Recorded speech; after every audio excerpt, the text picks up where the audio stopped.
రాస్తారు పాటలు. అది కాదు బైబిల్ ఫీలింగ్తో రాసింది కాదు, ఎవరో తన్మయత్వం చెంది రాసింది కాదు. దేవుడు వారిని ప్రేరేపించాడు, భౌగోళికంగా ప్రేరేపించడం అని చెప్తున్నాను.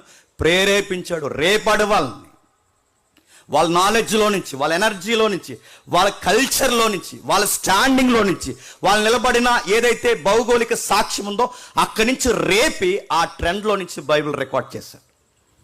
బైబిల్ అంటే ఖాళీ కూర్చున్న రాసినవాడు కాదు. బైబిల్ ఏదో చదువుకుంటే కాలయాపన చదువుకునే పుస్తకం కాదు. నువ్వు కాలయాపన చదువుకోవాలని చాలా పుస్తకాలు ఉన్నాయి పో, కానీ బైబిల్ని కాలయాపన చదివే పుస్తకం కాదు. బైబిల్కి చాలా చరిత్ర ఉంది. ఇంకేముంది బైబిల్ని ఏమంటారంటే బిబ్లా అంటారు, దాన్ని బిబ్లాస్ అంటారు దాన్ని.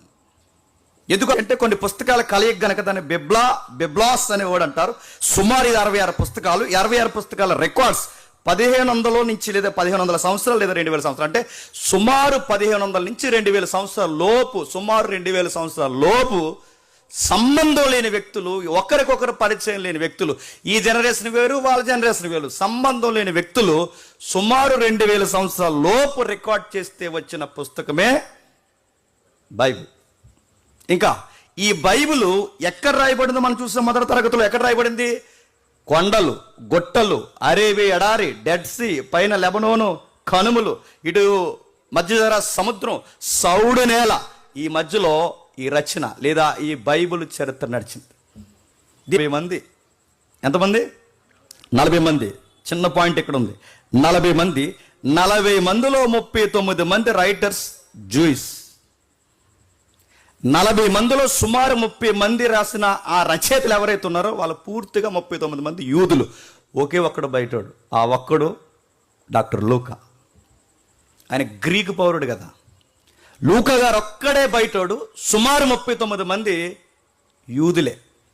అందుకే ఈ పదాలు ఎక్కువ రాశారు. ఆ యూదులు కనుక ఆ ఏరియాలో ఉన్నారు కనుక వాళ్ళు ఎక్కువ భౌగోళిక పరిస్థితులు రికార్డ్ చేశారు వాళ్ళు. అందుకే 40 మంది రాశారు. 40 మందిలో 39 మంది యూదులు అయితే ఒకే ఒక్కడు మాత్రం బయటికి సంబంధించిన వాడు, ఆ ఒక్కడు లూకా గారు. రెండవది, సుమారు 20 రకాల వృత్తులకి సంబంధించిన వాళ్ళు. ఒక వర్క్ లేదు వీళ్ళకి. ఒక ఆయన ఏమో వ్యవసాయం చేశాడు, ఒక ఆయన ఏమో రాజు దర్బార్లో రికార్డ్స్ నమోదు చేస్తారు కదా, రాజ్యపు దస్తావేజులు. అంటే రాజుగారికి చరిత్ర పుస్తకాలు ఉంటాయిగా, రాజుగారి యొక్క ఈవెంట్స్ రాస్తుంటారు.